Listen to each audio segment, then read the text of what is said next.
জামায়াতের নিবন্ধন অবৈধ ঘোষণা করে হাইকোর্টের দেয়া রায় বাতিল করেছে সুপ্রিম কোর্ট।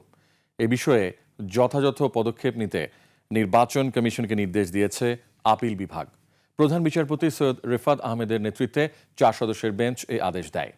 এদিকে রায়ের কপি পাঠানো হয়েছে নির্বাচন কমিশনে।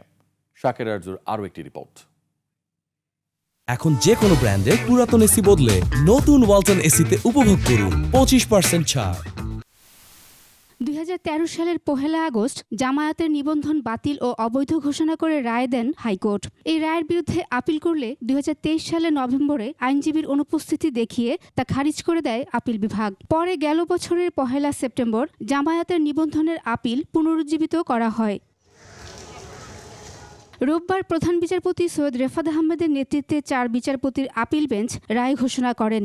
1 যুগ পর আপিল বিভাগ নিবন্ধন ফিরিয়ে দিল বলে জানান জামায়াতের আইনজীবী। জামায়াতের নিবন্ধন ইস্যুতে নির্বাচন কমিশনকে প্রয়োজনীয় পদক্ষেপ নেওয়ার নির্দেশ সর্বোচ্চ আদালতের। রায়ে সন্তুষ্ট ও উজ্জীবিত জামায়াত। আজকের এই রায়ের মাধ্যমে বহুদলীয় গণতান্ত্রিক এবং অংশগ্রহণমূলক সংসদ প্রাপ্তি নিশ্চিত হল। সোমবারের মধ্যে রায়ের সংক্ষিপ্ত অনুলিপি হাতে পেয়ে নির্বাচন কমিশনেও যাবে জামায়াত। আমরা প্রত্যাশা করি ইলেকশন কমিশন রায়ের কপি পাওয়ার পরে অবশ্যই দ্রুততম সময়ের মধ্যে এই দুটো বিষয়ের সিদ্ধান্ত নিবেন। এদিকে রায়ের আলোকে নিবন্ধন ফিরিয়ে দেওয়ার পদক্ষেপ নেওয়ার কথা জানিয়েছেন নির্বাচন কমিশনের আইনজীবী। তবে প্রতীকের বিষয় নিয়ে কোনো আদেশ নেই বলে জানান তিনি। অর্ডারটা পাওয়ার পর ইলেকশন কমিশনকে আমি জানাবো, তারপর ওনারা অর্ডারটা দেখে ইলেকশন কমিশন ব্যবস্থা নেবেন।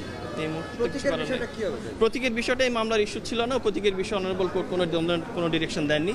রায় শুনতে আদালতে উপস্থিত ছিলেন জামায়াতের কেন্দ্রীয় ও ঢাকা মহানগরের নেতৃবৃন্দ। শাকের আরজু, 21 টেলিভিশন।